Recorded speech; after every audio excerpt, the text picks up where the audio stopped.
బ్రతకడం గొప్ప కాదు, బాగా జ్ఞాపకం పెట్టుకోండి, చచ్చిపోవడం గొప్ప. ఎందుకో తెలుసా? బ్రతకడం ఎలాగైనా బ్రతుకుతారు. ఆకలి, దాహము, జీర్ణము ఈ మూడు ఉంటే మనిషి ఎలా అయినా బ్రతకచ్చు. వేళపట్టున ఆకలేసి కుడితి తాగినా జీర్ణం అయిపోతే, ఆవు తింటున్న మినప్పొట్టు తినేసిన జీర్ణం అయిపోతే ఇబ్బంది లేదు. దాహం వేసి ఏది తాగినా జీర్ణం అయిపోతే ఇబ్బంది లేదు, బతికేయచ్చు. చచ్చిపోవడం అంత తేలిక కాదు.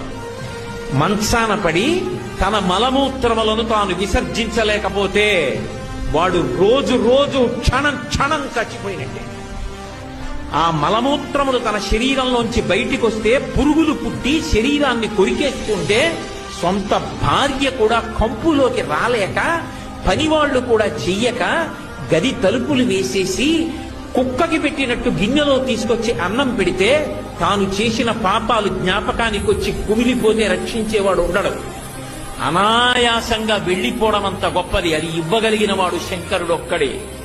అందుకే బ్రతికినంత కాలం ధర్మాన్ని పట్టుకుని బ్రతికిన వాడు ఎవరి దగ్గర చెయ్యి చాపకుండా బ్రతికి, ఎవరితో చేయించుకోకుండా పరమ సంతోషంగా భగవన్నామని చెప్పుకుంటూ వెళ్ళిపోతాడంతకన్నా ఏం కావాలి మనిషికి?